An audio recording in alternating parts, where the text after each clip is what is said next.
గిడ పిల్లగాడు ఒక ఆయన సెల్ఫీ వీడియో తీసుకుంటే చెప్తున్నాడు, వెనుకో చెట్టు ఉంది దానికి ఓ చీర కట్టిండు కదా, ఊరిని ఏం చేస్తాడో ఇందామో పారి. నాకు ఫ్రెండ్స్ కూడా ఎవరు లేరు, ఇంకా ఇదే లాస్ట్. నన్ను చూసేవాళ్ళు చూడండి, ఇద్దరు ఇక్కడ పక్కనే ఉన్నారు కదా, నేను చనిపోబోతున్నా. ఎవరికి అవసరం లేదు, నేను ఎవరికి అవసరం లేదు, నన్ను వదిలేసింది కాబట్టి మీరంతా ఇంత ఎక్కడున్నా ఎలాగున్నా సంతోషంగా ఉండాలి. ప్రజెంట్ మా అమ్మ నాన్న బాగుండాలి, నాకు ఏం అవసరం లేదు. ఊరిని ఎంత పని చేస్తున్నావురా పిల్లగా, ఏం మాట్లాడుతున్నావు, నీకన్నా అర్థమవుతుందా ఏంది? ఇన్స్టాగ్రామ్లో వీడియో అప్లోడ్ చేసిండు, ఇది ఇన్స్టాగ్రామ్ వీడియో అన్నట్టు. ప్రేమికురాలు వదిలేసిందట, ఇక ఆయనకు ఎవ్వరు అవసరం లేదు, తల్లిదండ్రులు మంచుకుంటే చాలు, స్నేహితులు మంచుకుంటే చాలు అని చెప్పేసి ఆ ఎనుకున్న చెట్టుకు పోయి ఊరేసుకున్నాడు. ఇది ఏడ ముచ్చట జరిగిందంటే అనంతరపురం పట్టణానికి చెందిన అనిల్ అనే యువకుడు. ఈయనే ఇంకా పిల్ల కోసం పానాలు తీసుకుంటారు, నేను అన్న తల్లిదండ్రులు ఏం కావాలి. ఇంకో ముచ్చట చెప్తున్నారు.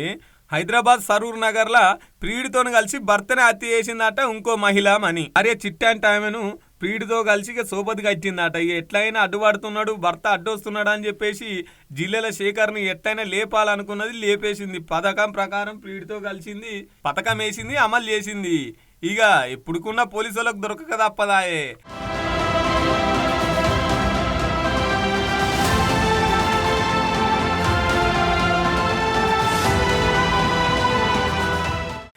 ఎంత క్రైమ్ చేసినా కూడా ఎక్కడో ఒక చిన్న క్లూ వదులుతారు అన్నట్టు మొత్తం మీద భార్య చంపింది, భార్య చిట్టే చంపింది అని చెప్పేసి పోలీసు వాళ్ళు గుర్తించారు. మృతదేహాన్ని అయితే ఉస్మానియా హాస్పిటల్కి తీసుకుపోయి పోస్ట్ మార్టం నిర్వహిస్తున్నారు.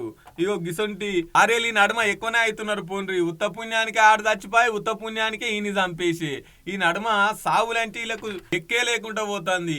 ఎందుకు చంపుతుర్రు నాయన, ఎట్లాగ చచ్చేదైనా గప్పటిదాకా నూపిక పట్టరా, క్షణికాల ఆవేశాల కోసం, క్షణిక సుఖాల కోసం ఎందుకు ఇది అని చెప్పేసి గట్టిగానే అరుచుకుంటున్నారు. అరే అని ఉంటే కూర్చొని మాట్లాడుకోవాలి, మంచితనంగా ఉంటే విడిపోతావాయే. కానీ గీ సంపుకునుడు ఏంది, గీ సచ్చుడు ఏంది, ఒకరి కోసం ఒకరు ఇంకాలమో ఏమో పోన్రి. ఇంకెన్నెన్ని చూడాలనో రాబోయే రోజులల్లా.